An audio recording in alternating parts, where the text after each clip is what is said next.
Right. Hi, everyone. So this is Randy from the Banh Mi Chronicles podcast. So I'm here with Benedict Nguyen, going by she, her pronouns. Benedict is a freelance dancer, writer, and creative producer. She's danced in recent projects by Sally Silvers, Chris Settle, Monsta Black, and among other choreographers, who has also appeared in the short film Don't Fuck with Ba, and began developing the dance theater work Defense with Sugar Van Deal in 2025. As a producer, she supported projects that have been presented at the New York Botanical Garden, TBA 21, Issue Project Room, Center for Performance Research, among many others. Her writing on labor and culture has appeared in the Baffler, Bomb Magazine, Vanity Fair, Los Angeles Review of Books, AAWW's The Margin, a Publisher Weekly 2025 Writers to Watch. Benedict is the author of the freelance labor zine Nasty Notes.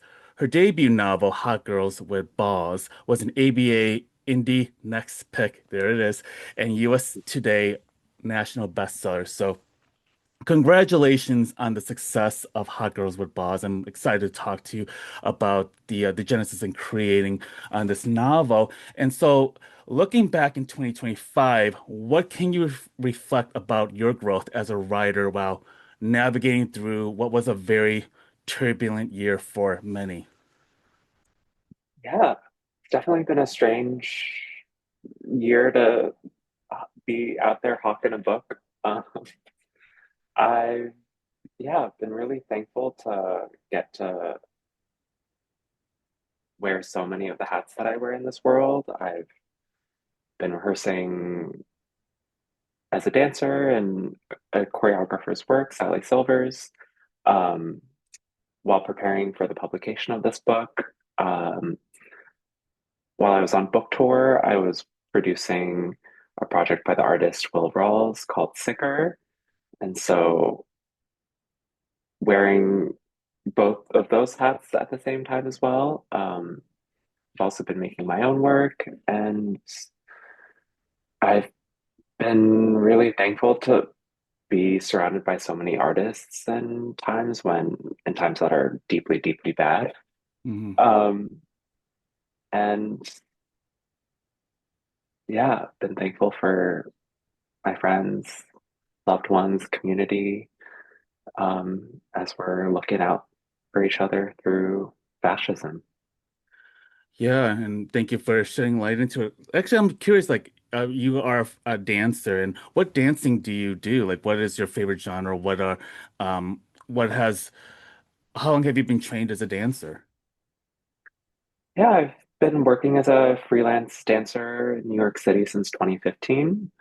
Um, and yeah, I work in a lot of contemporary, experimental, postmodern projects. Those labels are all very broad and contentious, but Mhm. they'll suffice as a shorthand for today. Um, and yeah, it's been super rewarding getting to learn about different choreographers' visions and ethos through the body, the medium through which dance is made and shared. Mhm. And for your recent novel, what has the experience been in connecting with readers and audiences since promoting Hot Girls with Balls? What feedback have they shared with you, and how have you responded to it? Yeah, I'm been really lucky to get to meet readers across the US while on tour. I've zoomed into book clubs, libraries, and festivals. Uh, yeah, people have had such wide-ranging interpretations of the book. Like some people find the protagonists, Six and Green, like so compelling and like they fall in love with them, which is very cute. And then some people find them like unlikable, but they couldn't stop reading, which is also very real. And yeah, it felt super gratifying and to be able to create characters on the page that people were able to form strong opinions about. What was the genesis in writing Hot Girls with Balls? I, yeah, in my dance life have always, I've also written criticism about dance and performance. And um, so since 2018, have been contending with the question of how to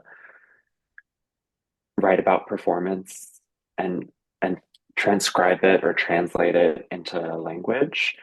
Um, if a picture is worth 1,000 words, an hour long dance work with so many like moving images and meat space, can like elicit a bajillion words. Um, and so I've always been intrigued by the task of like capturing movement into language. And so when I rediscovered volleyball in 2021, and I just had a newfound appreciation for the physicality of the sport. And um, yeah, it was like, how do you even put to words the beauty of what they're doing? Mhm. Yeah, I actually am curious when you mentioned about your own criticism of dance.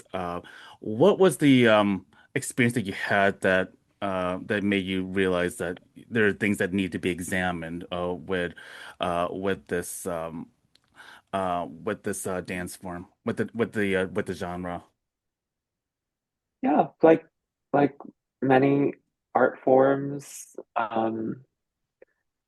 and th there's been like a decrease in critical engagement and I think we're seeing this in film and in literature and music. Um, and I think of criticism as like uh as a process of archiving, as a process of um engagement, of like keeping a work alive, and um also a process of interpretation and meaning making. Um, and yeah, like any art form, I, I've been honored. I find it's important to like treat the work that artists create with reverence Mhm. and critical curiosity. And yeah, it's been an honor to be able to write about different works across mediums. Yeah, and I know that you had earlier brought this up, but I'm curious about your connection to volleyball. And were you a former athlete? All dancers are athletes, and um, so I'm still an athlete. Mhm. Um, as for team sports, I never really, had or earlier on, I never really got the flow for ball sports. But was able, like at the stage in my life that I was in when I was rediscovering volleyball, was able to appreciate the choreography of a team and like the constant of the rehearsed plays that a team has in their toolkit, as well as the necessary improvisation that comes with the velocity of a ball flying through the air. Mhm. And how much did you connect with the main character six when you were developing your characters? What is it about the characters that you felt resonated with you? Yeah, I, in addition to the sports angle, I was also interested in um, the evolution of celebrity and online fame, Mhm. and especially since the start of the COVID-19 pandemic, and how the mechanisms for building platforms and clout chasing have warped, like, have created like so many micro celebrities and influencers. Um, and so I wanted the book's protagonist, Six and Green, to kind of like like dance between like relatability and likability, Mhm. like, common metrics for like um how cool a celebrity is, while also at the same time necessarily being unrelatable to readers and myself, and that they're professional athletes. They're like famous, and so they live lives that don't resemble most people's, or mine at least. I think it's very interesting because the last several years, as you brought up, is that with the with TikTok, Instagram, and different social media forums and how it has created like the influencer culture, and also um, what does it mean to portray real life or a branded life, I should say. I'm very curious about like what has your relationship with social media been like from your observations, and how do you think that affects the way you interact even now, when you are now promoting a novel and promoting your writing? Because I know this is something that I think about as a person who, does podcasting and sharing content. And I think the question is like where does the line get drawn, I think. And I think this is something that's still an ongoing conversation about what does it mean to like navigate through social media as someone that is now starting to um find an audience and where people seek you out for advice, relatability, and whatnot. Yeah, it's really slippery, like blurry line between like the words used like real and branded, like time spent that someone spends on their phone is real, and like the pixels on our screen like are representations of real people, but they're not real, but they're also like the like thoughts that and the parasocial connections that people form with people that they witness or observe on social media are real. And um yeah, and I think it's like as a dancer and a performer, I think about that line a lot. I feel like the notion of authenticity is a really funny one to me, and that like I don't know, like everything is a little bit performance, and that's not necessarily an evil thing. Um, in terms of my social media, yeah, I've never been like a super huge power poster or whatever, um, but kind of like for the promotion of this book, created some reels that I had a vision for like a series of videos about like making fun of parodying sports influencers. And so while even if I like was creating these video files and editing them from like ironic distance, I was still going through the act of like asking my friends to help me film them, and like sitting in front of my phone and like going through the like real labor of like editing them and like stitching the clips together. Um, and and it's funny how like for some people I've already known in my life, as well as for strangers, that like those little 20-second clips were like an entry point or like a reminder that my book is was coming out. Um, and welcome to marketing in 2025. Yeah, I think when I go on a rabbit hole with TikTok, and especially with the algorithms culture that it has created, it's like it's like I do content and I do these reels too. Like sometimes I just like dance on a whim, and like I think what I get very struck by is the production that people put on. And it's like it is a lot of work, and it's something that I personally don't have an interest in going for it, because I feel like I come from like the older millennial generation, where like we are okay with being cringe, but now there's like this day and age where people are afraid to be cringe, and it feels like there's this level of performance. And I think that is Something yes. nonchalance, right? Yes, yes, exactly. And I'm also like very curious, like when it comes to parodying sports, I'm very curious, like what have you noticed with sports influencers that kind of makes you roll your eyes at? I mean, I could never roll my eyes at social media. Joking. Yeah, I mean, I love the way that um that like my vantage point, but like the certain trends and like content and how um like even if we take the same sport, but like the racial differences, the gender differences, and how people present like being an athlete and how they like reinforce certain stereotypes, I find um amusing. And I think like my book as well is like kind of playing into like expectations like of femininity and masculinity and like girliness and desirability and how that is like expected of athletes, but we expect or the market rewards desirability differently from different kinds of athletes. And um yeah, I mean,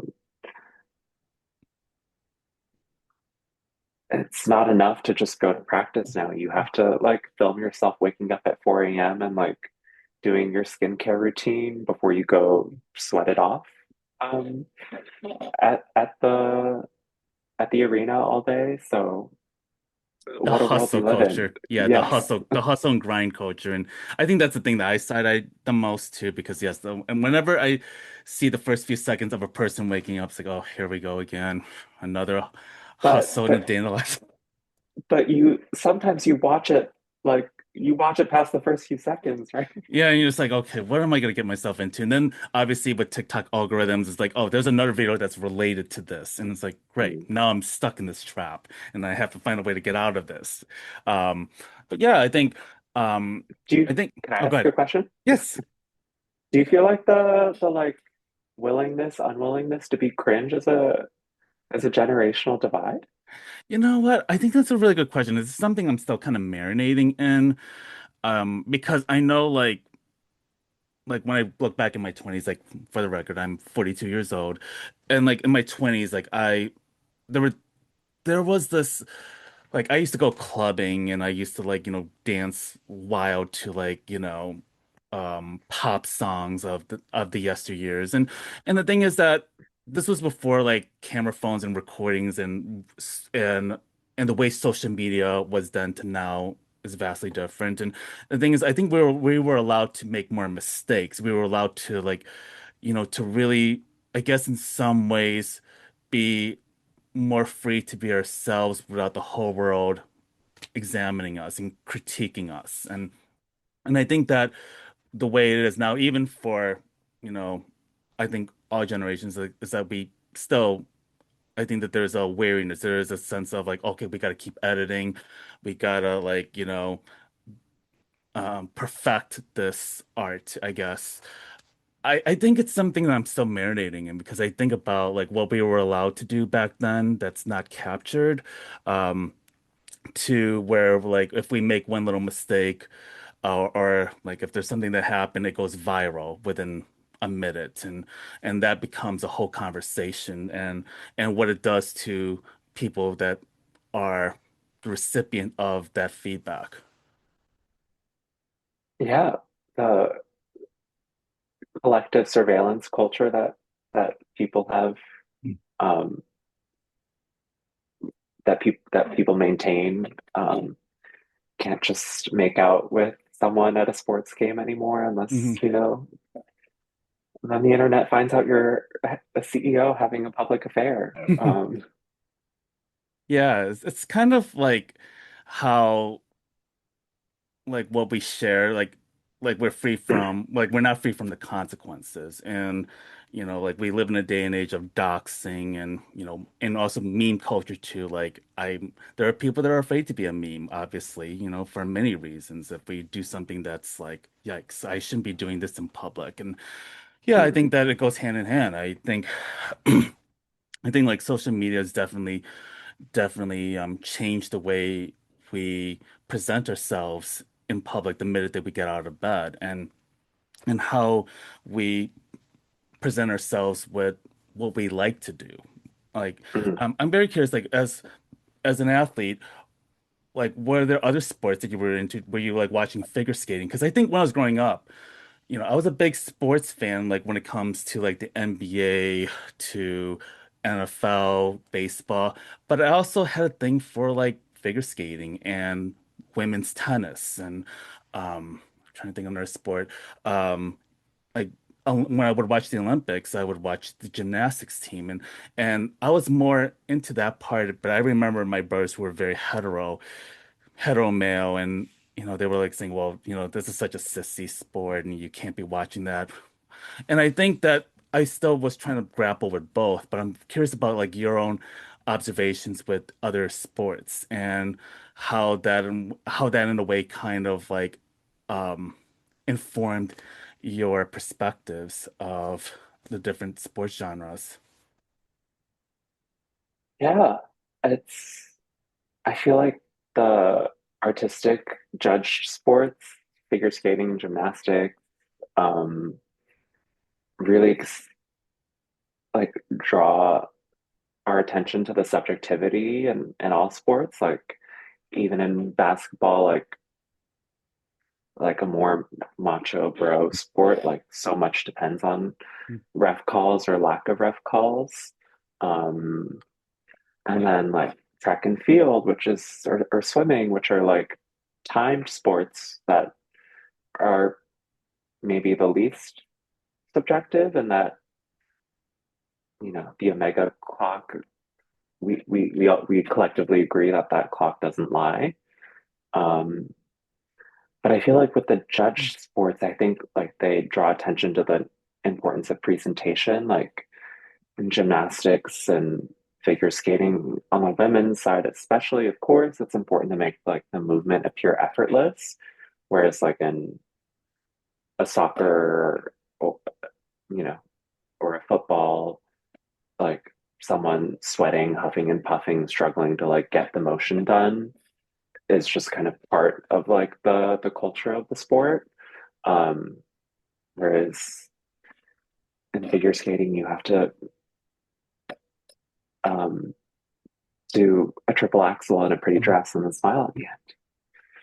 And also being able to choreograph to the music too intricately. And I think that's something Mhm.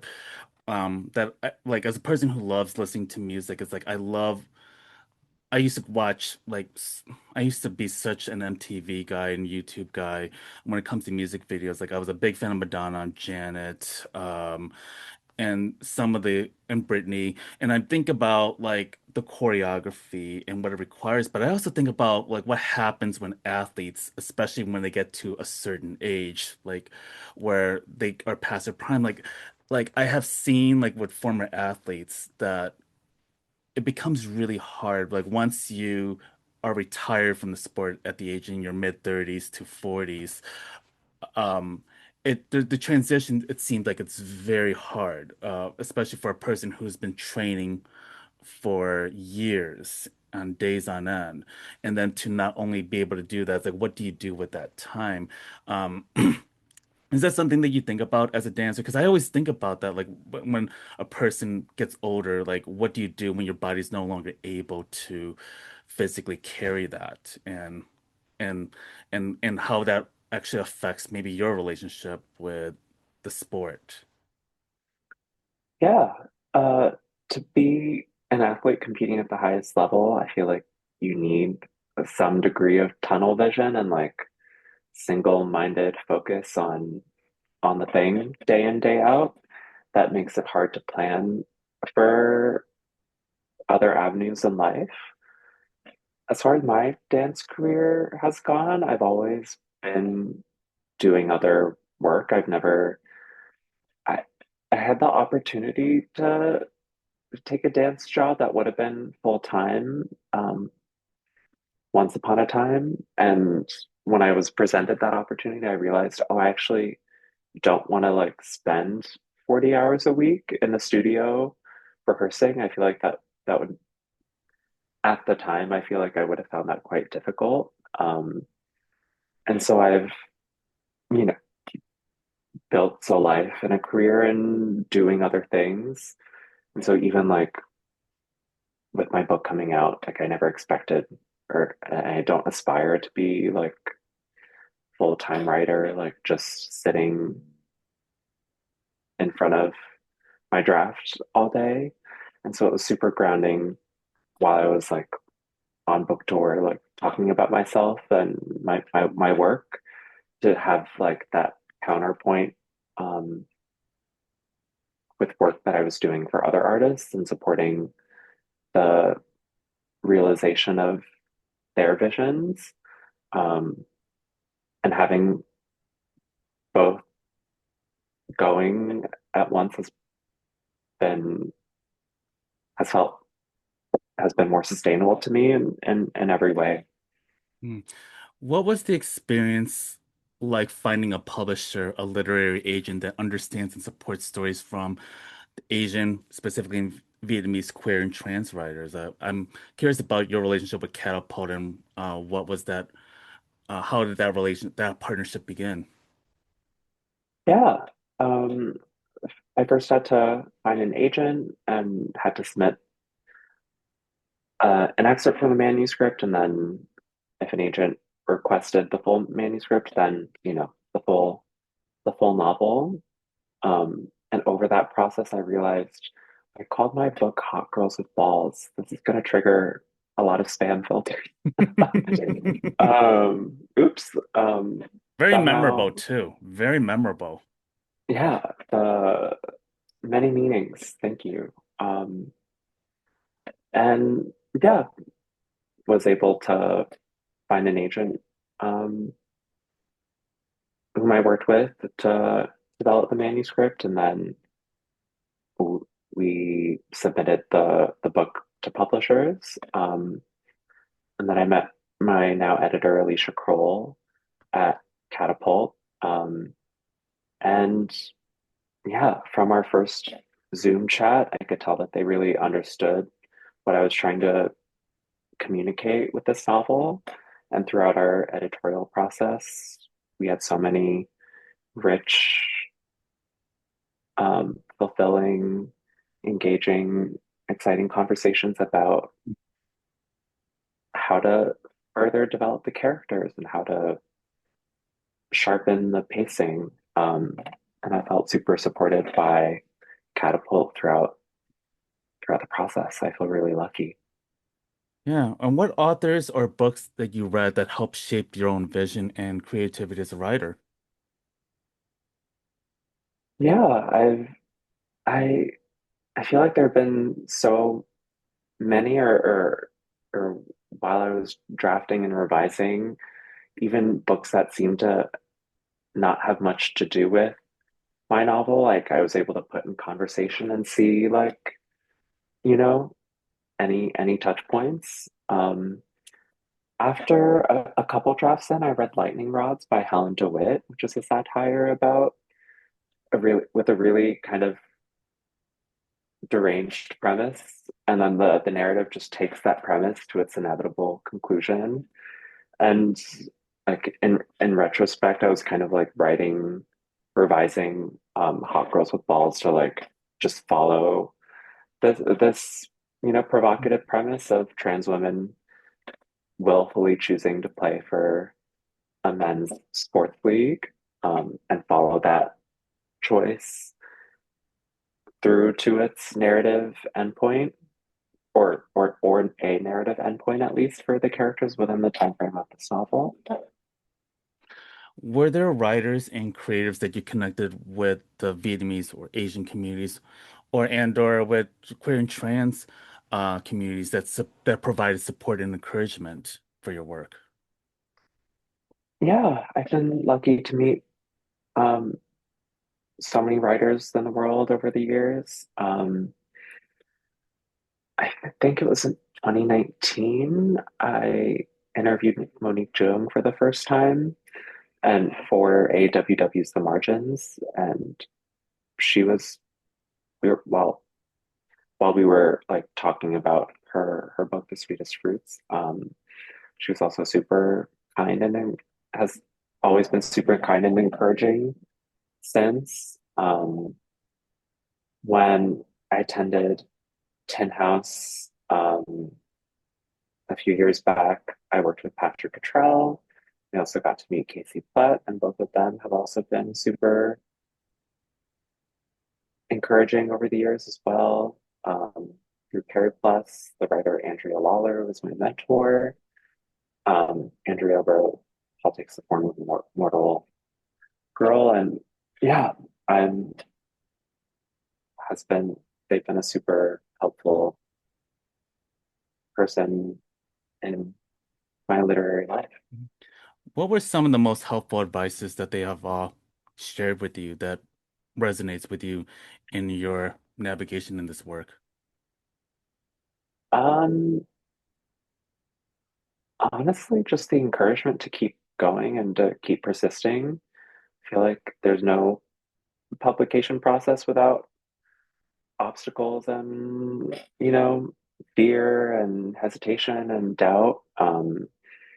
And just having different folks and even just like fellow writer friends um, who are more my peers and having them encouraging me to trust trust the work, trust myself, trust the process, and has been super grounding. Um, like these days, we think of the violent rhetoric that Republicans have been taking up on trans athletes in sports. I know that this is something that you might have already addressed, but what were you hoping to share through your book in relation to the current climate regarding trans athletes? Yeah, the the violent attacks on trans life and trans humanity have been the backlash to the trans tipping point of a decade ago has I've been feeling it for many years now. Um, and I think satire can be a medium of social critique that addresses the systemic transphobia that permeates daily life and culture. Um, but it's also a medium that allows for fun, levity. It achieves that critique through humor and through yeah. And I just wanted to write something that that was contends with these questions, but is also like fun and engrossing, gossipy. And do you have a favorite athlete or a dancer that that you admired growing up, and who have you admired since?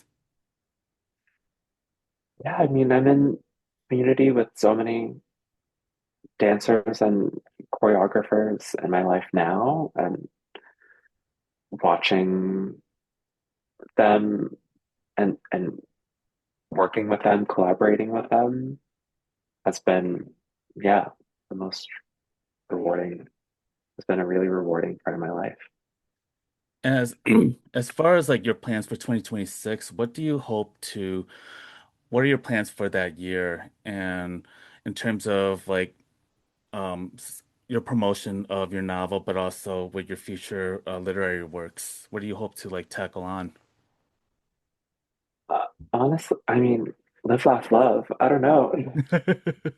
Uh, it's a scary world. I'm always writing. I make art because I have to. And Mhm. as far as like plans, I'm taking it day by day. Yeah, and I'm very happy to see the success of your book, and also especially as a person who's Vietnamese and queer, and also seeing the emergence of more different writers and different voices. I think this is something that I think is so badly needed, and it's been long overdue. What advice would you give to writers of any age that are trying to get their voices out there? Um, yeah, a lot of my early career was just experimenting and just trying things out, putting things um, making little drafts of things and sharing them with friends. And I think the intimacy of and and of making projects for and with my friends has built a lot of courage and strength to think about doing that on a larger scale. Um, so yeah, I love I love to just try something and see, and my own reaction to it will tell me a Mhm. lot. Is there like a story in mind that you would like to write or topics that really um that grab your attention that's like, yeah, this is something I really want to spend more time on? Yeah, I'm gonna, in the, authenticity, cringe, whatever, like performance. This is firmly in the drawer of, things that I keep to myself till it's time. Yeah, I guess it means like I guess it means going to TikTok rabbit holes. Like, okay, like let's let's take some notes here. It's like, okay, um, I yeah, because I think this is the world that unfortunately, ever since I got back into podcasting, I've been sucked into that world for better, for worse. Mm, And I'm like thinking, okay, this is it's like I'm trying to find a way to to not get stuck into a world that may not always feel authentic, but also kind of mm, like blur the lines. And I think that's something I mean, for me, I like to be entertained. I love laughing. I love, I love seeing, I'm guilty of like looking to see what the people are saying in the comments. I think sometimes it's very hilarious, and sometimes it's like, yeah, like yikes, it's ick. Um, but yeah, I think this is going to be a very interesting time. I mean, it's wild that we are like, oh, halfway past this decade. If we can believe oh, that. Yeah. who said And that?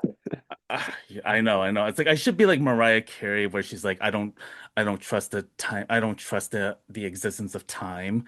So I'm Mm, maybe that's something I need to think about. But yeah, but yeah, I really hope that as we wrap up, I really hope that people get a chance to. I don't think you could see this. The Hot Girls with Balls. I think you can feel free to share. Yes, Hot Girls with Balls, and you can find it anywhere. But I also hope that you support your local indie bookstores. I have a huge need. I think this is a huge need that we need to lift that up because I feel like that they are the reasons why there's so many different authors that are able to get their books out there unlike an Amazon or Barnes and Noble. But yeah, I really hope that all the best to you as you are sharing this. And I was wondering if there's anything lasting things that you would like to say to to the communities that you've been connecting with, and what have you learned from you know, the Vietnamese, whether it's in the Vietnamese or Asian communities or with the LGBTQIA communities or in intersecting of both or many others. I'm curious to know what have you learned from being in those spaces and how has that kind of like, you know, make you think further about your work as a writer and dancer. yeah, I having a book published has definitely been like a new scale at which I'm interacting with circles of people I wasn't necessarily in touch with before. Um, new stuff, yeah, having readers who know about my book has been super gratifying and humbling. Um, it's been really encouraging to, yeah, meet, see um, queer communities, see trans communities, see um, Asian communities and other affinity, like just community not defined by like shared affinity or shared identity, but just seeing people be together, look out for each other, take care of each other, support each other. Yeah, Yeah, we and got this. thank you. Thank you so much. And it's so lovely to have you on. Thank you so much for being on, Benedict. And I hope that, again, people pick up a copy or go to your local library to ask for the copy of Hot Girls with Balls, which is now available. And yeah, all the best wishes to 2026 and to your creative endeavors. Thank you, Randy. Same.